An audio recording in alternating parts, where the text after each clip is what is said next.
All right, guys, welcome back to another episode of Designing the Best You. I am so blessed and honored to be serving you in this new season, focusing now on autoimmune diseases and chronic illnesses by empowering and educating you to take control of your fatigue, pain, and all other things while confidently owning your journey because you deserve to live a vibrant life, one that you've been incredibly blessed with. So, today's episode, it's a topic I hear so much from this community and when I was in corporate. So I want to address it and give you some tips and tricks to manage it. What is it? Brain fog. And actually, before we get started, I want to encourage you that if you're struggling with any exhaustion, irritability, brain fog, inflammation, joint pain, or adrenal fatigue, or heck, you don't even know what to do between doctor visits, I want you to jump in and join our free autoimmune wellness Facebook community where we share more tips and recipes and our own experiences of personal journey. Because that's what it's about, community, right?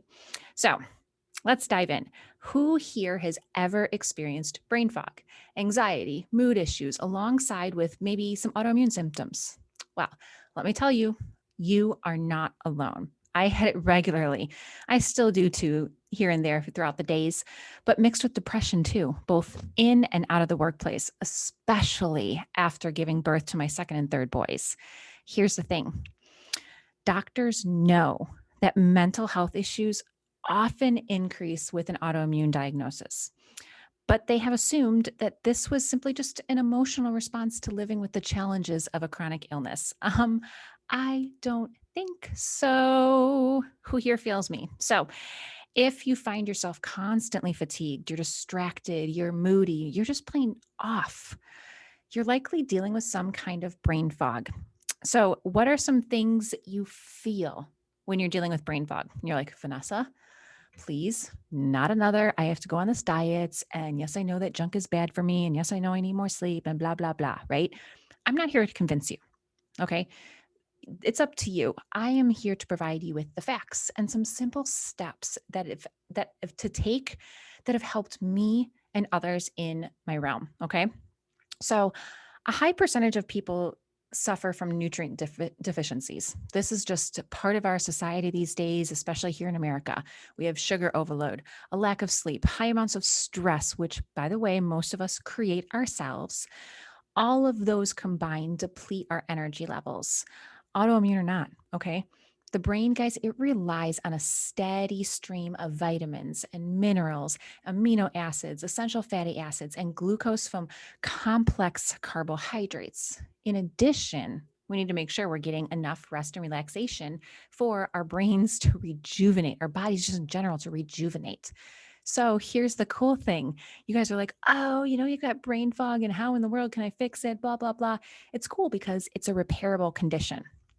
So if you want to regain your sense of like clear headedness, focus, joy, like nearly all things health related, guys, it starts with addressing like your underlying issues, including your diets. Yes, diet, guys, stress levels, sleep, and your level of physical activity, right? We sit on our butts a lot. Okay. So if you're like, I don't quite know if I have brain fog or not, okay, we're going to go over some symptoms. Suffering from brain fog is basically the opposite of feeling level headed, calm, optimistic, motivated, right? What happens with brain fog is it easily robs us of inspiration and happiness while, and this may sound a little odd, but while increasing the likelihood for symptoms of anxiety and depression. Okay, I was there a few years ago, guys. I literally could not think straight most of the days. I thought it was, quote, de-stressing along with, quote, eating right. Right? How many of you are like, oh, I'm eating healthy? It wasn't just those. Usually, what we're currently doing isn't working if we're still experiencing those same symptoms, right? So, there were some researchers from the departments of physiology and medicine at the New York Medical College, and they described brain fog symptoms as an interaction of physiological, cognitive, and perpetual factors.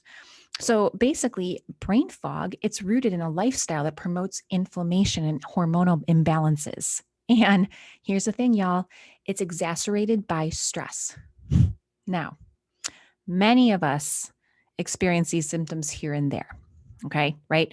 We're not going to have every day we're full of energy and excitement and focused and on the ball. Okay, that's just not realistic. Okay, but if it's constant, meaning chronic, we have some issues. Okay, so here's some basic symptoms of brain fog: low energy, fatigue, irritability, okay, other than women outside of that time of month, right? Trouble concentrating, headaches, forgetfulness, trouble remembering information. I don't care how young or old you are, okay? Low motivation, you're feeling hopeless and even mildly depressed. You're anxious, right? You have anxiety, you confusion, you have trouble sleeping throughout the nights or insomnia. You even have difficulty exercising. I know that sounds weird, but it's true. Now, who here, be honest with yourself, has at least one, let's be realistic. Okay, probably 3 or more of those symptoms. Yeah, me too. Okay. So now we know what the obvious symptoms are. You're like, great, I already know this, Vanessa. What are the causes? Well, here's the thing. First and foremost, it's not surprising that if you're not getting enough sleep, guess what? You are going to always feel tired and you're going to always be dealing with brain fog. Okay. You're like, Vanessa, I've got so much going on. I don't even want to hear it. So I'm going to be honest with you. I got 3 kids here at home under the age of 6. We're at homeschooling. We've got multiple businesses going on. I've got a husband here who's got ADHD. We've got so many things going on and we don't have family around to be able to assist. Okay. So y'all busy? Come on. And we have autoimmune conditions and stuff going on here. So everyone has their own set of busy, but if you don't make time for something that's good for you, you're going to deal with the consequences. Okay. So we all need that 7 to 9 hours of sleep. Some people, they actually work better on 7. Some people work better on 9. Nothing wrong with any of those or in between, but that's about what you need: quality sleep in order to think clearly. And kids, guys, kids, teenagers, they actually need more. So now, me being a mom of young kids, I hear you, right? Those, like I said, those 7 to 9 hours, it seems impossible, especially when you're waking up in the middle of the night with them, you're dealing with all the stuff, you're trying to get things cleaned up at the end of the day and night and wake up early, all the things. Okay. I get it. But if you do get consistent, bear with me. Okay. If you do get that consistent sleep and you're still tired, you still have those brain fog symptoms, likely, an ongoing fatigue, that low motivation, chances are it might have something to do with the quality of your diet. Okay. So deficiencies coupled with sugar, alcohol, refined carbohydrates, caffeine overdose. Yes, that is a thing, guys. We really shouldn't be having more than a cup, which means 8 ounces, not just like a large cup being a cup. No, those all majorly impact our brain function. Okay.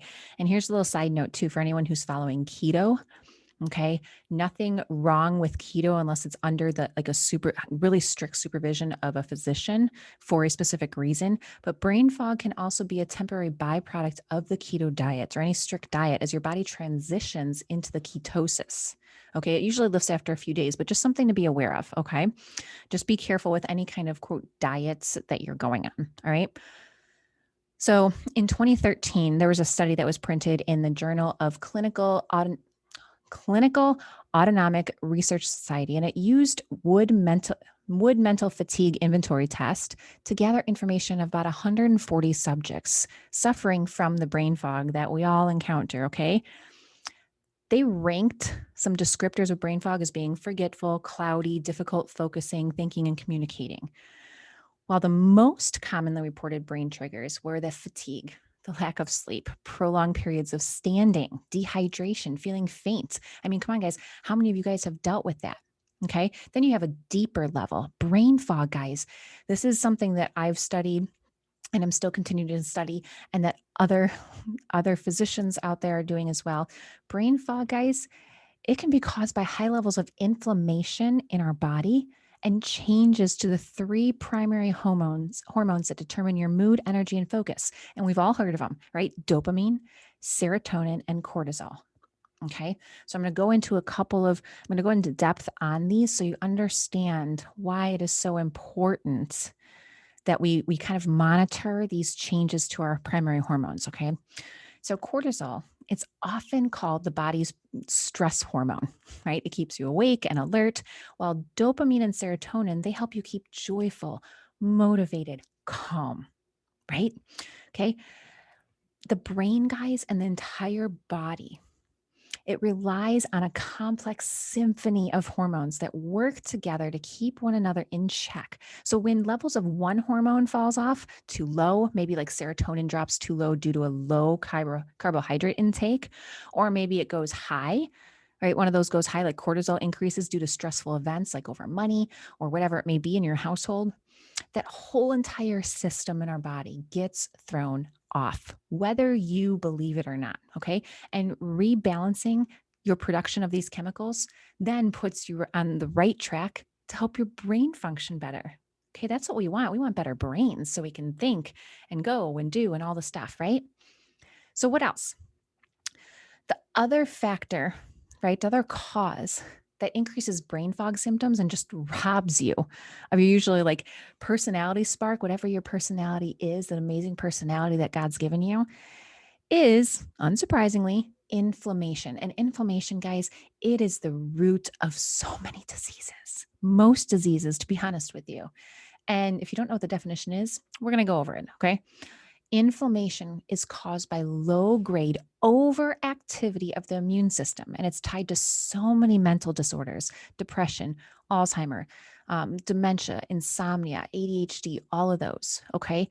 One theory behind the underlying reason for brain fog symptoms is that higher levels of inflammation, like the inflammation molecules in our systems, like histamines, you guys have heard of, they stimulate microglia activation. And you're like, oh, big words, Vennessa. Okay.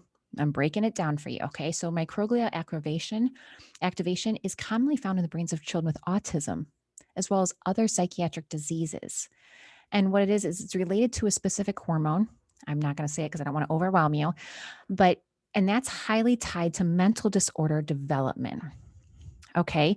So people that are most likely to suffer from brain fog are the ones who are dealing with chronic fatigue syndrome, autism spectrum disorders, ADHD, celiac disease, gluten intolerance, and other food allergies. Maybe you have fibromyalgia symptoms. Maybe you've got Alzheimer's and other like neuropsychotic psychiatric disorders. Okay. So listen to this. There was no mention in these studies. And now this was from the Frontiers in Neuroscience report in 2015. No mention of autoimmune conditions. Okay. Most autoimmune conditions, true autoimmune conditions, guys and gals, are actually a result of trauma-induced stress, and it could be a combination, not could be, it usually is too, combination of multiple little traumas too. But we're going to talk about that in another episode, okay? The key insight, guys, is that your brain is not just some object sitting on top of your shoulders here, okay? You have this brain fog for a reason, right? Your brain, guys, it's an organ that's connected to everything else that's happening in your body. And fixing your brain starts with fixing your body and vice versa. Okay. So when it comes to brain fog, what that means, and you guys, if you follow me, you hear me talk about this so much, it means attending to your gut health. If you're eating junk, you're going to feel bad, right? If any of you have gone on a diet for any period of time and actually eaten very cleanly and then had like a piece of pizza, thick crust piece of pizza, you feel like junk and you've got headaches and you're just like, ooh, right? Because those two are connected. Okay. The good news is that anti-inflammatory foods, those support brain health, and high intakes of vitamins and minerals, specific ones for your body, have been shown to benefit moods and mental capabilities, right? So we've got the symptoms, we've got the causes, and you're like, cool, Vennessa, thank you for educating me. Have a nice day, right? I want to give you some tips and tricks to help with this, because that's always my goal, is to not only educate and empower you, but like, here, this is what to do next. Okay. And I know you guys hear this all the time. I'm going to continue repeating it until take my last breath. Okay. The first one is watch your sugar intake. Here's the thing that a lot of people don't get too, is yes, it includes the processed foods, the cookies, the cakes, the chips, even. Okay. But natural sugar is found in fruits. Did you guys know that half a banana is actually contains so much sugar? So much sugar. Pineapple, so much sugar.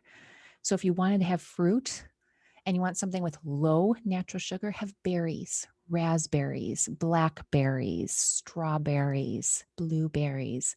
Okay, those are the types that you want to have, or green apples. Okay. Sugar, it might make you feel energetic and happier at first, but ultimately, your sugar addiction robs you of steady energy and focus. Now, that being said, going too low can backfire and actually increase brain fog too. Okay. Short little story here. My father in law was in town about a month ago here. And he was feeling kind of down and out in the afternoon. And he's like, you know what? I'm going to increase my energy. And I was like, oh, cool, Dad. How are you going to do that? He's like, well, I have some orange juice in the car. Guys, oranges are another high sugar. So he got the quick little boost for maybe an hour by dinner time. He was like, oh, I'm so tired. I'm just going to go back to my rental and pass out. Guys, that's what happens. Is it that sugar? It just robs you. Okay. Here's a little pro tip. Serotonin is the hormone that's released when you need carbs. Okay. Its main role is to keep you calm, hopeful, confident. Okay. So when those levels of serotonin fall too low, like I said earlier, maybe from a low carb diet, you have these increased feelings of vulnerability, insecurity, sadness, anxiety, all those things set in. So think about it. If you've ever gone on a very low carb diet, right, like keto or Atkins back in the days, right, you're like, oh, you got that like angry.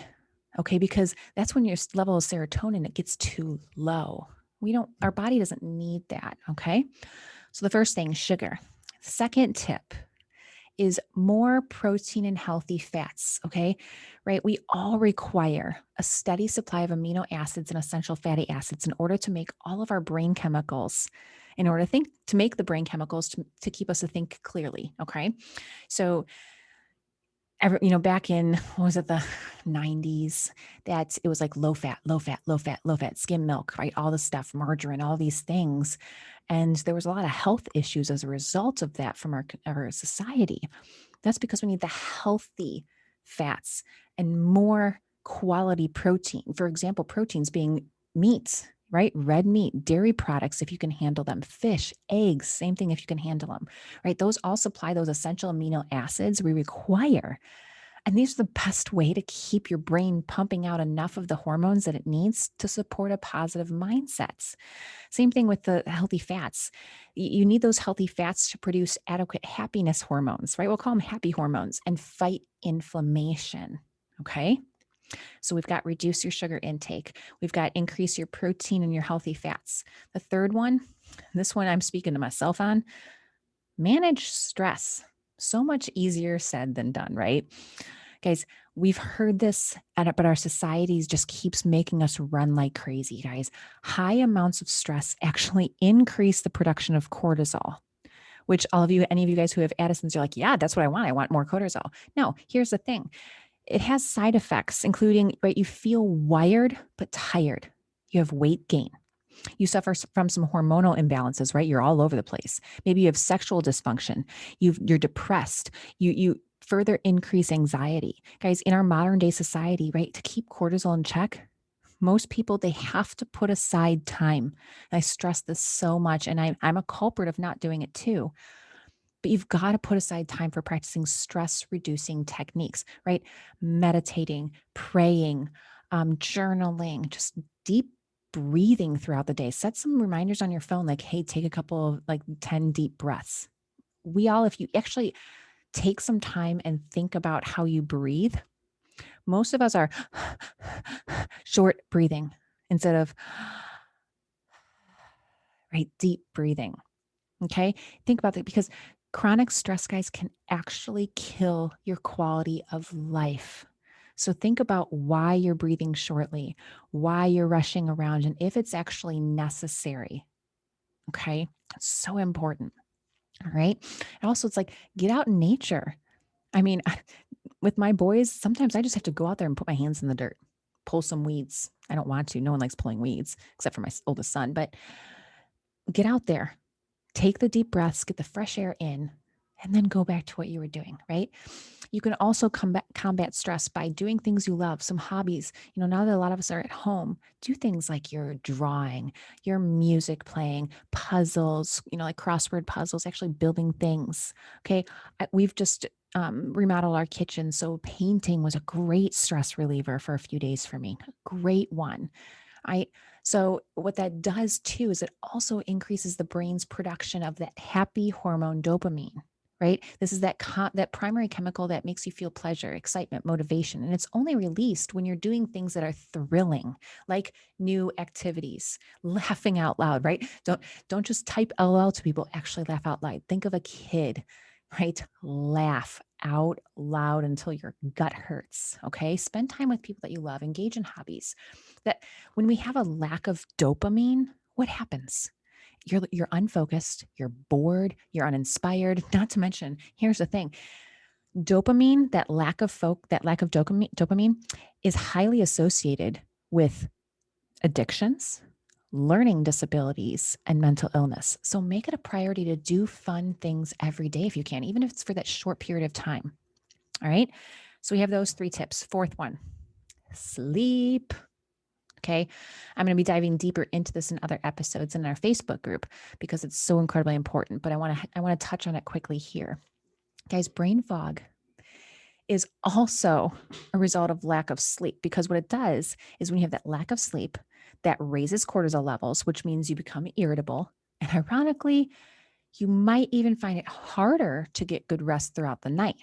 So that high cortisol suppresses your dopamine levels, makes it difficult for serotonin to work like it's supposed to, and it feeds into this vicious cycle of poor moods and behaviors, as anyone around you, while you're experiencing the brain fog, has probably experienced. No one likes a crabby person, irritable person all the time. Okay. So there are some other tips and tricks that I want to provide you with, but these can be a lot at first. So I wanted to start with these, as in order to function better for ourselves and our families, we have to be brain fog free. We have to have clear heads on our shoulders. And the cool thing is it's all in our hands. We can take action on this. Sometimes if you have to take a step back from all the daily craziness, like, hey, moms out there, you don't have to do all the laundry. You don't have to make sure everything is clean and set up and ready to go all the time. Take time for yourself, get that sleep that you need, right? Because here's the thing too: when we're going to talk to our doctors about serious things, we have to have clear heads, because otherwise you're not getting the most out of those meetings with them, right? Those appointments. You waited 6, 8, 12 weeks to get on a call with a doctor, and you've got brain fog, something that you can control. And you're like, what happened? Wait, what am I supposed to ask? Wait, you get off the call and you're like, um, not sure what I'm supposed to do next. Here's the cool thing: you have 18 seconds to get your doctor's attention when you're at a visit physically or on a phone call video meeting. And here's the thing: because you only have those 18 seconds, we're all like, what do I ask? What do I do? I get this question from you guys all the time. And I've had these questions too. So what I did is I put it into a checklist for you, like a checklist in writing format, to use for those doctor visits. And because I want to help you take over your own health. They have their own agenda, the doctors. You're trying to get something to help your daily life, right? It's not their job to tell you what to do each and every moment of your days. Okay, so that's why I created this. So if you're interested in it, I put the link to download it in the show notes for you. I'm really excited to hear what your feedback is on it. So I really hope you guys got a lot out of today's episode. If you need more clarity, detailed tips for yourself, maybe you have a loved one who's struggling with brain fog or other autoimmune symptoms, or you just want to talk, then I really encourage you to get on a 15-minute call with me so I can help you not spend all the crazy time and energy and money I have for the past 15 years. I want to help you get it right now so you can take control of your own health. All right. So until next time, let's keep designing the best you that this world so desperately needs.